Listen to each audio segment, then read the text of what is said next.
মহিলারা মহিলাদের জন্য তারাবির জামাত পৃথক জামাত করতে পারবেন কি? ইমামও মহিলা হবেন, মুক্তাদি যারা তারাও মহিলা হবেন, এটা বৈধ কিনা? যে এটা খুব গুরুত্বপূর্ণ প্রশ্ন, বিশেষ করে বর্তমান সময়ে মহিলা কমপ্লেক্স হয়ে যাচ্ছে অনেক জায়গায়, সেখানে সবাই মহিলারা থাকেন। এটা একটা জরুরি প্রশ্ন। মেয়েদের আলাদা জামাত, আমরা ইতিপূর্বে আলোচনা করেছি, মেয়েরা ছেলেরা পৃথক হবে সালাতে সিয়ামে, এটা ইসলাম এটা বলছে না।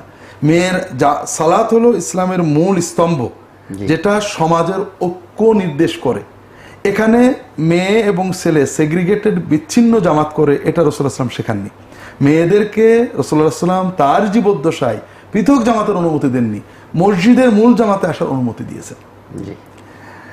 এজন্য সাহাবীদের যুগে, তাবেঈনদের যুগে, সকল যুগে মেয়েরা মুসলিম উম্মার মূল জামাতে হাজির হয়েছেন। যেটা আমরা বলেছি যে মসজিদে নববীতে যখন হাজিরা হজ করতে গিয়েছেন, মসজিদে হারামে হাজিরা হজ করতে গিয়েছেন, এই ১৫০০ বছর ধরে তাদের জন্য পৃথক নামাজের ব্যবস্থা করা হয়নি, পৃথক তাওয়াফের ব্যবস্থা করা হয়নি, পুরুষদের সাথেই করেছেন, পর্দার সাথে। সহিহ বুখারীর একটা হাদিসের কথা মনে পড়লো। উমাইয়া যুগে একজন শাসক তিনি বলছেন যে মেয়েরা যে ছেলেদের সাথে পাড়াপাড়ি করে তওয়াফ করে, আমরা মেয়েদের তওয়াফটা বন্ধ করে দিই, নফল তওয়াফ বিশেষ করে। তখন আতা ইবনে আবি রাবাহ বলছেন, এটা কিতাবুল হজ্জে আসছে হাদিসটা, যে আপনি কি করে বন্ধ করেন? আমি তো উম্মুল মুমিনিন রাসূলুল্লাহ সাল্লাল্লাহু আলাইহি ওয়াসাল্লামের স্ত্রীদেরকে দেখেছি যে তারা পুরুষদের পাশাপাশি তওয়াফ করছেন, নফল তওয়াফ করছেন। তখন ওই শাসক প্রশ্ন করছে, যেটা আমরা সবাই করি, আমরা যখনই মেয়েদেরকে জামাতের কথা, জিহাদে শরীক হওয়ার কথা শুনি হাদিসে, তখন একটা ধারণা করে নি এটা মানসুখ হওয়ার আগে ছিল, এটা পর্দার আয়াত নাজিল হওয়ার আগে ছিল। তো ওই শাসক প্রশ্ন করছেন যে আপনি যে উম্মুল মুমিনিনদের দেখেছেন, এটা কি পর্দার আয়াত নাজিল হওয়ার আগে না পরে? তখন আতা ইবনে আবি রাবাহ তাবেঈ, উনি তো রাসূলুল্লাহ সাল্লাল্লাহু আলাইহি ওয়াসাল্লাম ওফাতের পরেই না দেখেছেন। উনি বলছেন আমি তো জন্মেছি পর্দার আয়াত নাজিল হওয়ার পরে, আমি তো দেখেছি পর্দার আয়াত নাজিল হওয়ার পরে। তখন ওই শাসক বলছেন আপনি কিভাবে দেখেছেন? তখন আতা বললেন আমি দেখেছি আয়েশা রাদিয়াল্লাহু একটা তাঁবুর ভিতরে ছিলেন, তিনি তওয়াফ করতে যেতেন পুরুষদের থেকে আলাদা হয়ে, পাড়াপাড়ি করে না, একটু দূর থেকে তওয়াফ করতেন। একজন মেয়ে তাকে বলল যে ইয়া উম্মুল মুমিনিন চলেন হাজার আসাদে চুমু খেয়ে আসি, পুরুষদের ভিতর দিয়ে চলে যাই। তখন তিনি বললেন তুমি যাও, আমি যাব না। তার মানেটা কি? যে রাসূলুল্লাহ সাল্লাল্লাহু আলাইহি ওয়াসাল্লামের সময় থেকে এ পর্যন্ত মেয়েরা পুরুষদের সাথেই তওয়াফ করেছেন, পুরুষদের সাথে হজ আদায় করেছেন, ওমরা করেছেন, নফল তওয়াফ করেছেন, নফল হজ করেছেন, সালাত আদায় করেছেন, তারাবি আদায় করেছেন। এজন্য তাদের জন্য পৃথক ব্যবস্থা করতে হবে, পর্দার গভীর চেতনায় এরকম চিন্তা মুসলিম উম্মাহ করেননি, এটার ভিতরেই পর্দা রাখার চেষ্টা করেছেন। তো এজন্য উত্তম হলো মেয়েদের সাথে ছেলেদেরকে পর্দাসহ জামাতে তারাবির ব্যবস্থা করা। তবে আমরা মনে করি বর্তমানে অনেক মেয়েদের জন্য কমপ্লেক্স হয়ে যাচ্ছে, যেখানে শুধুই মেয়েরা থাকেন, শিক্ষা, আবাসন ইত্যাদি কারণে। তো সেখানে যদি মেয়েরা মেয়েদেরকে নিয়ে এইভাবে জামাত করেন, পুরুষ ইমাম জোগাড় করা বা পুরুষদের জামাতে যাওয়ার কোনো ব্যবস্থা না থাকে, আশা করি এটা বৈধতার ভিতরে থাকবে, অবৈধ হবে না। যেহেতু আয়েশা রাদিয়াল্লাহু আনহার একটা ইজতিহাদ রয়েছে, এটা হয়তো আমল করা যেতে পারে ইনশাআল্লাহ। জি, সাম্প্রতিক আমেরিকাতে একটি ঘটনা ঘটেছিল যে আমেনা ওয়াদুদ নামে একজন মহিলা, উনি নামাজের ইমামতির বিষয়টি, এবং সারা পৃথিবীতে এটা খুব শোরগোল সৃষ্টি হয়েছিল।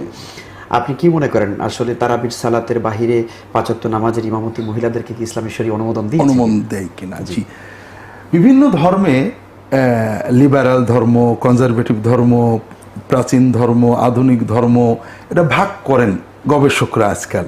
যেমন ট্র্যাডিশনাল ইহুদি ধর্মে এটা আছে, আধুনিক লিবারাল ইহুদি ধর্মে এটা নেই, বা এরকম বিভিন্ন ভাগ করেন। এক্ষেত্রে তাদের ভিত্তি হলো যে ধর্মের যারা গুরু, যাজক, এরা মোটামুটি ধর্মের কিছু পরিবর্তন করতে পারেন, এরকম একটা চিন্তা। ইসলামে এই ধরনের কোনো ব্যবস্থা নেই। অনেক সময় সাধারণ মুসলমান গবেষকরা এটা বোঝেন না, তারা হয়তো বলেন যে কিছুদিন আগে তো আলেমরা মাইক ব্যবহার নাজায়েজ বলতেন, টিভি ব্যবহার না, এখন আবার জায়েজ বলেন, কাজে ইসলামেরও তো বিবর্তন আছে। এখানে মূল বিষয়টা হলো অনেক সময় সাধারণ দর্শক বা গবেষকও বোঝেন না যে ইসলামে যেটা টেক্সচুয়াল কোরআন বা হাদিসে যে বিষয়টা আছে, এটা কেউ কখনো পাল্টাতে পারে না। আর ইসলামে এর বাইরে যে গবেষণা ইজতিহাদ, এটা যুগে যুগে পাল্টাবে, এটা খুবই স্বাভাবিক। তো ইমামতির ব্যাপারে ইসলামে যেটা মূল নির্দেশনা, যে আমরা আগেই বলেছি জামাত ইসলাম মুসলমান পুরুষ এবং নারীদের বিচ্ছিন্ন করার অনুমতি দেয়নি। জামাত একটা হবে, যেটা নারী পুরুষ সবাই থাকবে। এটা মুসলিম সমাজের ঐক্য এবং শৃঙ্খলার নিদর্শন। এখন প্রশ্ন হলো, এই জামাতে ইমামতি করবে কে, পুরুষ না নারী? নারী। এখন একজন বলতে পারেন যে আপনারা সবসময় পুরুষ করবে, কারণ এটা তো পুরুষের প্রাধান্য হয়ে গেল, জি, সমানাধিকার হলো না। তো এটা বলতে পারেন তিনি, এটা বলার সুযোগ তার আছে। তো বিষয়টা হলো, আমরা যেটা দেখি, ইসলাম যেটা দিয়েছে, একজন নারীর জন্য শরীয়তের আলোকে অনেক সময় নামাজ পড়তে হয় না। জি। আর এটা বিজ্ঞানও প্রমাণ করে, নারীর কণ্ঠ অনেক সময় বিভিন্ন পুরুষের মনের ভিতরে বিভিন্ন রকমের পরিবর্তন করতে পারে, ইমোশন তৈরি করতে পারে। এটা আমরা সাধু সাজলে হবে না, এটা মানে মানবীয় প্রকৃতি, এটা মানবীয় প্রকৃতি, এটা অস্বীকার করার কোনো উপায় নেই।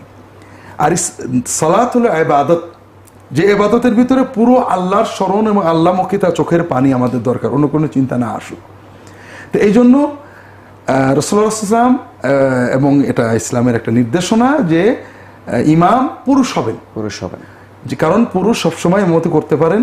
একজন ইমাম আছেন, হঠাৎ ঘোষণা দিলেন তিনি এই কারণে ব্যক্তিগত অসুস্থতার কারণে এক সপ্তাহ আসতে পারবেন না, অর্থাৎ তার ব্যক্তিগত বিষয় এক্সপোজ করা হলো সবার সামনে। এটা তো খুব তার জন্য অপমানজনক আর কি। তো এই জন্য পুরুষের শারীরিক, সামাজিক বিভিন্ন কারণে তার জন্য ইমাম হওয়া সহজ, এবং তার জন্য ইমাম হলে তার অন্য কোনো সমস্যা তৈরি হয় না।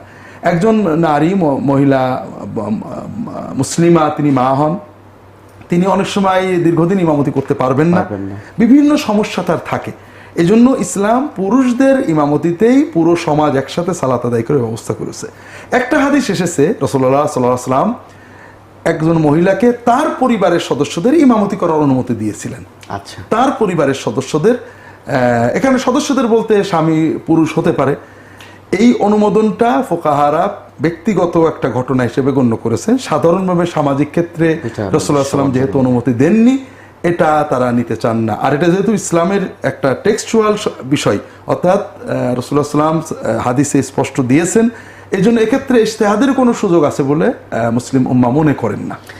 জি, আলহামদুলিল্লাহ, অনেক শুকরিয়া। আমরা দর্শক, আমরা এই বিষয়টা আসলে সকলেই আমরা একমত হয়েছি এবং বুঝতে পেরেছি বিষয়টা যে আসলে ইসলাম নারীদের ইমামতির বিষয়টিকে ওইভাবে অনুমোদন করেনি। আপনার কথা থেকে একটা সম্পূরক কথা মনে জাগলো যে ইসলাম নারীদের ইমামতি অনুমোদন করে না। জি। এ কথা থেকে হয়তো কেউ বলবেন তাহলে ইসলাম নারীদের অধিকার কমিয়ে দিল কিনা। জি। আসলে অধিকার মানেটা কি? অর্থাৎ রিক্সা চালানো কাজটা নারী এবং পুরুষ উভয়ই করতে হবে, এটাই কি সমান অধিকার? নারী প্রকৃতি, নারী দৈহিক শক্তি। আমরা যখন সৌদি আরবে পড়াশোনা করতাম, কুয়েত যুদ্ধ হলো ইরাকের সাথে, তখন আমেরিকান সৈন্যবাহিনীর একটা মহিলা ব্রিগেডকে সামনে ফ্রন্টে দেওয়া হলো, কারণ মেয়েরা কেন পিছনে থাকবে, মেয়েদের একটা সামনে আসুক। কিন্তু ওই মহিলা ব্রিগেডকে সংরক্ষণের জন্য আবার একটা পুরুষ ব্রিগেড নিয়োগ দেওয়া হলো। এই মহিলা ব্রিগেডের বোধহয় একজন মহিলা সৈন্য, তিনি কুয়েতের মরুভূমিতে হারিয়ে যান, তাকে খোঁজার জন্য ব্যাপক সৈন্য লাগানো হলো। তো এখন এই যে কথা যে মেয়েদেরকে সামনে দিতে হবে এবং তারা সম্মুখ সমরে যাবে, তাদের এটা অধিকার, এবং তাদের সংরক্ষণের জন্য আরেকটা পুরুষ ব্রিগেড নিয়োগ দিতে হবে, এটা কি মানে সমান অধিকার, না জাতীয় অর্থনীতি নিয়ে আমাদের ট্যাক্সের টাকা নিয়ে কিছু উপহাস করা হলো? আল্লাহই ভালো জানেন। অর্থাৎ ইসলাম যেটা বলছে অধিকার সমান, কিন্তু দায়িত্ব সমান। দায়িত্ব হবে তার শারীরিক কাঠামো, শক্তি, সামর্থ্য, তার মানবীয় প্রয়োজন। ইসলাম মানুষকে শুধু ব্যক্তি হিসেবে দেখেনি, পরবর্তী প্রজন্ম টিকিয়ে রাখার জন্য। মানুষ শুধু চাকরি করবে, খাবে, পাইলট হবে, এটাই নয়, পরবর্তী প্রজন্মদের মানুষ করে একটা সুন্দর মানব সমাজ রেখে যাওয়া দায়িত্ব। এ প্রজন্মে পুরুষ যা পারে নারী তা পারে না, নারী যা পারে পুরুষ তা পারে না। কাজে ইসলাম অধিকার দিয়েছে, দায়িত্বটা দিইনি, এটা আমাদের বুঝতে হবে। এবং অধিকার এবং দায়িত্ব সমন্বয় হয়েছে তার নারী প্রকৃতির সাথে মিলিয়ে।